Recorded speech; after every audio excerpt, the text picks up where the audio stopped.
Well, hello everyone. This is Lawrence doing a quick album video flip through. I selected about 8 albums, relatively newer artists or artists that's been around, but they're not widely known. I guess you can call them niche artists. So anyway, I'm going to describe each album, give a brief description and a little bit about the artist. And the first one is the album is entitled Sunshine Music. It's the third album by ALA.NA, released September 19th, 2025, featuring a blend of jazz, calypso, bossa nova, reggae influence inspired by her time in the Caribbean. This project was written in Paris, and this is really a nice springtime summer album.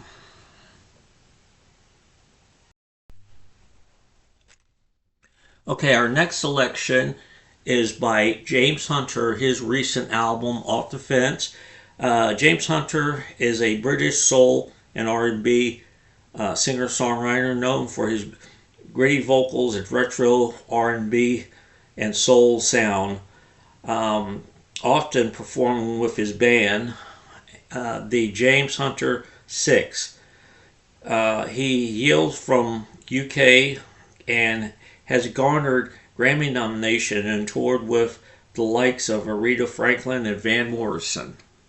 And there's a duet he does with Van Morrison on this album.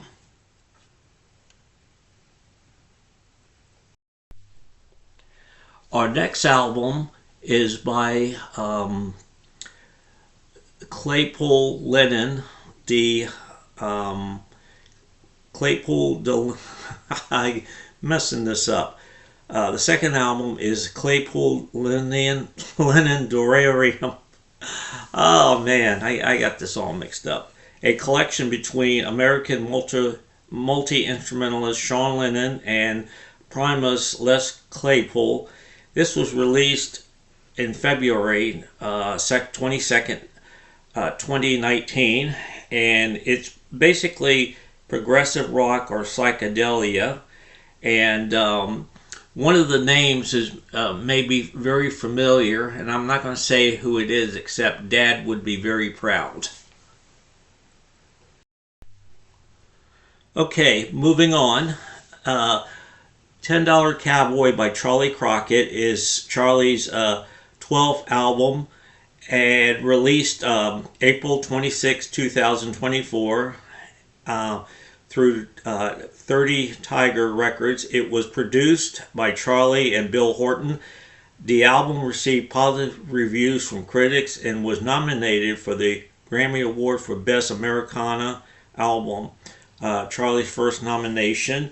And no surprise, this album, the genre is neo-traditional country. This is a really fun, great album to listen to. Okay, our next album by an artist named Logan Ledger. This is his second album. He makes a stylistic departure from the timeless country noir of his critically acclaimed debut album.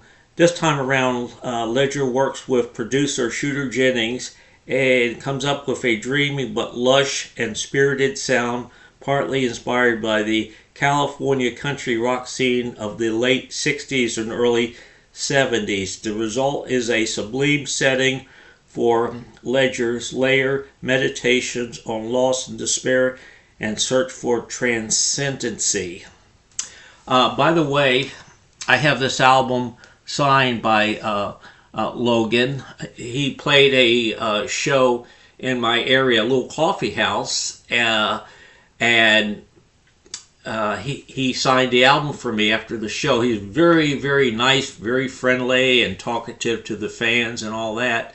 And I also got his first album, which he also signed as well. So this is a very kind of just mellow album to relax to, just kind of forget about everything.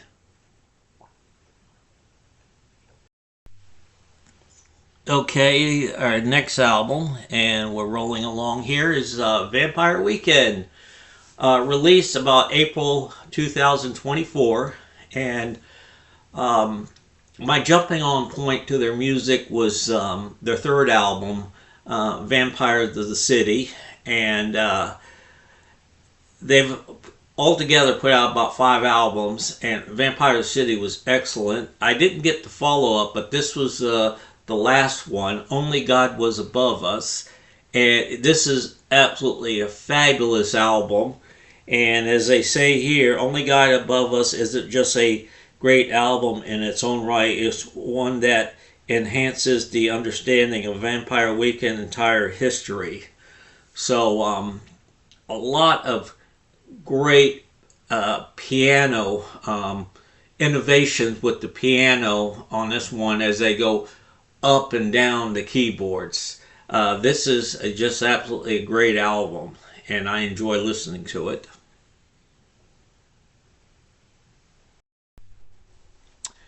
Okay, the next album, and we're getting down to the last, 2018 album by the Sister Duel First Aid Kit. It's entitled Ruins, and you could see by the album cover, I think they were took the idea from Bowie's album cover that was famous some years back.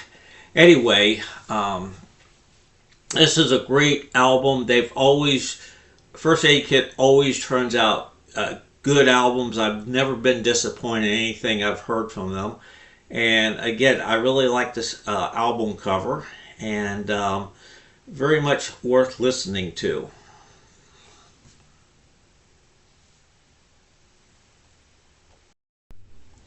Okay, we're back, and I just got done with First Aid Kit, and I made a note that they were emulating an album covered by David Bowie, and at the time I forgot the name of it.